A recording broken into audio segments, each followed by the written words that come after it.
Horses love luscious green grass.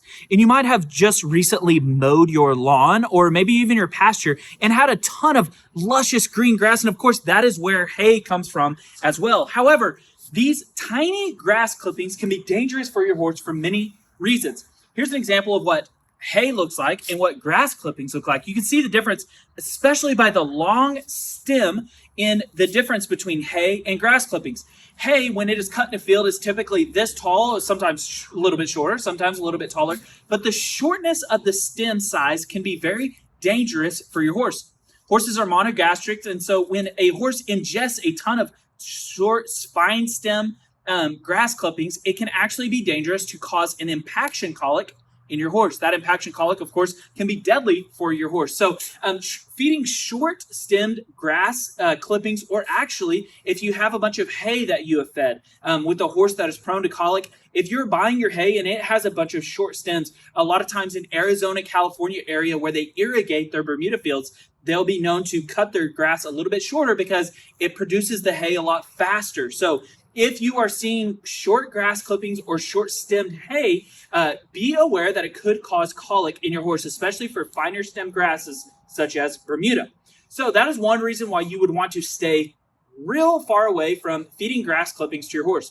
Another reason for not feeding grass clippings to your horse is because the high moisture content of grass clippings, in its immature state, grass will have a ton more moisture in it when it's immature. So you don't get your lawn get really tall like this. So when you're mowing your lawn, it's in an immature state because it's not very tall. So immature grass has a lot more moisture than very mature grass. So feeding a ton of grass clippings, maybe in a big pile or something like that, can actually cause it to mold very quickly because it has so much moisture in it. So grass clippings, if you dump a big pile on the ground, if you leave it alone and perhaps a horse is eating it or something like that, quickly can become moldy within a day or 2 days even, especially if it's hot outside. So heat and moisture can cause mold, and that is a dangerous thing for horses. They can get mycotoxins and things like that from those mold that can form within a day or two.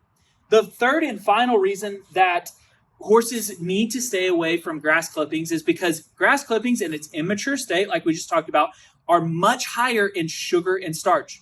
So when you cut grass at a shorter, more immature state, it's higher in protein, it's higher in nutrition, but it's also much higher in sugar and starch. So when a field is cut in a more immature state, it will actually test higher on a forage analysis. But if you are cutting grass clippings, that will be much higher in sugar and starch. So that sugar and starch oftentimes cannot be digested in the foregut and spills over into the hindgut, thus causing your horse to founder. So you would want to stay away from grass clippings for those 3 reasons. I hope that helps.